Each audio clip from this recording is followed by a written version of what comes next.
You know what I was in for. The cast and crew soon leave Bangkok for a stunning but remote location, Khao Ping Kan Island near Phuket. Phuket in those days was a very small native village with a very small landing strip, very small, cut out of the jungle.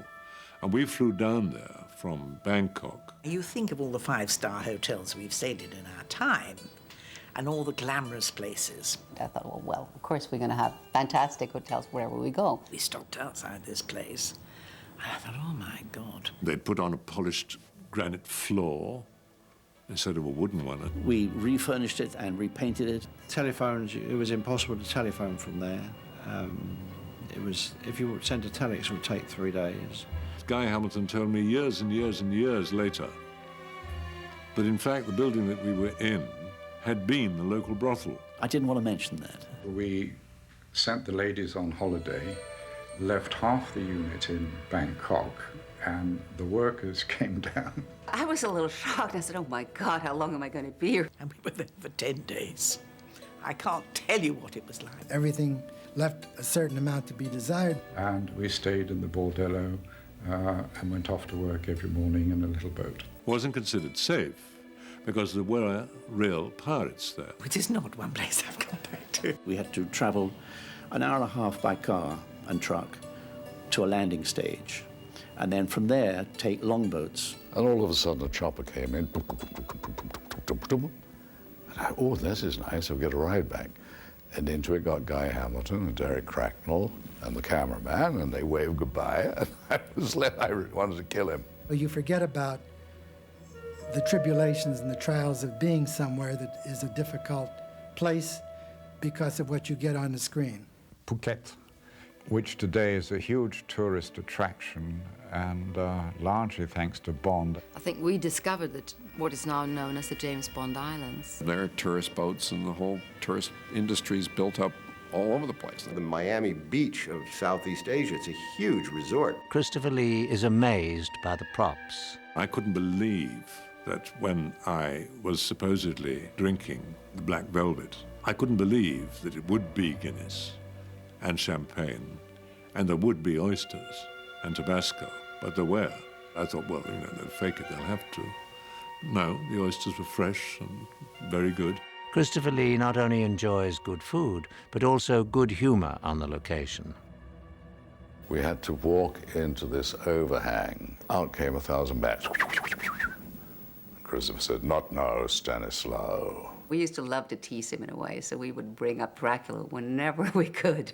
So he had to be exposed without a shirt. He had 3 nipples in the movie. It's much more common than people think. His body was rather white, and so he had to be painted every day and have the nipples stuck on. I asked my doctor about it. I said, this is a bit bizarre. He said, oh, no, not at all. He said, it's quite frequent.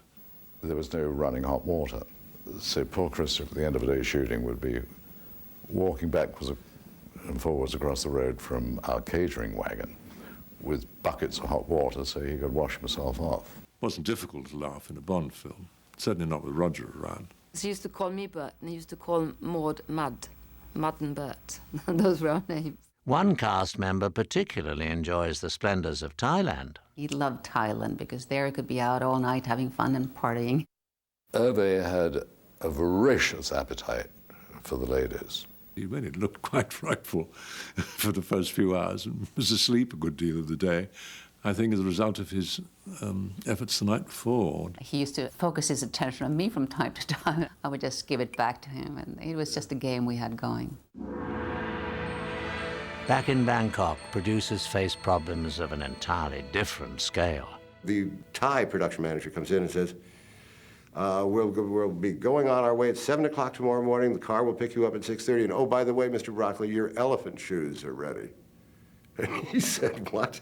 My what? Harry got a little carried away and without thinking through things or researching them. And here came this crates of 200 elephant shoes. He said, what the hell are these? I said, oh my God, it's from Harry with the elephant stampede. And Cubby said, what elephant stampede? There isn't an elephant in the movie. So I don't know if you've ever tried to unload 100 elephant shoes, 400 elephant shoes or whatever the hell it is, but it's not easy. At the end of April, the crew moves to Hong Kong. Each of our suites had its own private valet. We were really treated royally. You can't go too wrong with Hong Kong. For all the hard times we had in Pang Nao, they made it up in the other places where they could. Filming continues at the luxurious Dragon Garden estate, which becomes Hai Fat's home in the film. Shooting in the study, Christopher Lee faces his nemesis, the Golden Gun. Very difficult to put this wretched gun together. The pen, I believe, came from Dunhill's for the barrel, and the other parts came from a firm called Calibri, the cigarette case and the lighter, and we had cufflinks, I believe, for the trigger. The final gun was made by a silversmith in London and gold-plated. There was one that actually fired a cap, so you saw the flash. There was one that's completely solid, and there was the one I assembled and disassembled. It's difficult enough even when I was looking at it. So we were talking, I was sitting at the desk, and suddenly I went like this, and I'd got the gun all assembled. When I was doing it without looking at it, it was even more difficult. And he said, how the hell did you do that? So I said, well, I take it home in the evening and practice when I'm watching TV.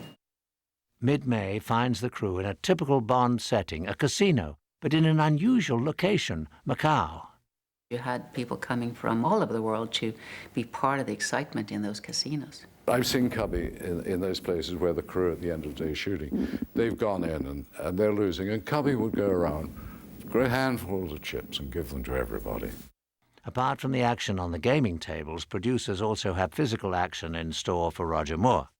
Bangkok, Hong Kong, absolutely full of karate schools and taekwondos and every known form of martial arts.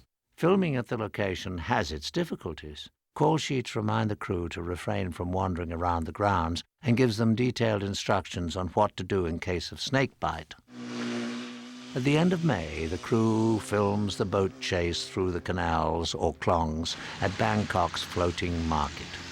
Going around the corner, they were a bit hairy because the propeller used to have to fly all over the place. Hence the idea of Bond using it as a weapon. Roger was out in his klong with that boat and doing a lot of the running around. I don't think they undershot on those. They were really moving.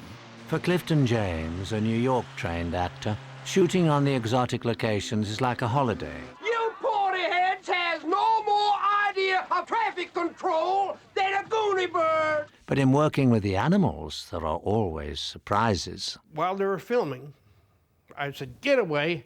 The elephant lowered his head and knocked me right in the klong. Guy Hamilton was scared to death. He thought I was killed. I fell about 10 feet in the mud. But the real dangers await Jay Milligan and his driving team, who set out on Saturday, June the 1st, to perform the film's signature stunt at Klong Rancid.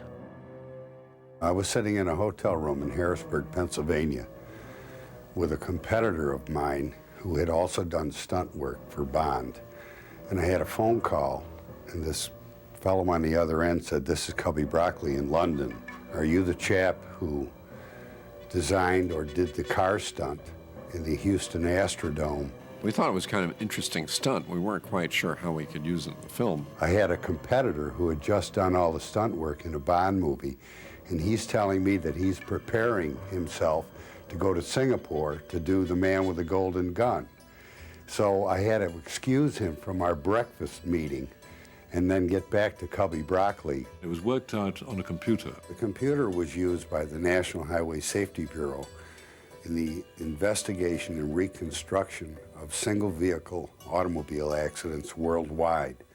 The firm that happened to do that was a company in Buffalo, division of Cornell University. An ingenious engineer there by the name of Raymond McHenry visualized that we could do a complete football spiral type with a full-size automobile. The exercise is quite complicated because the car has to be perfectly balanced.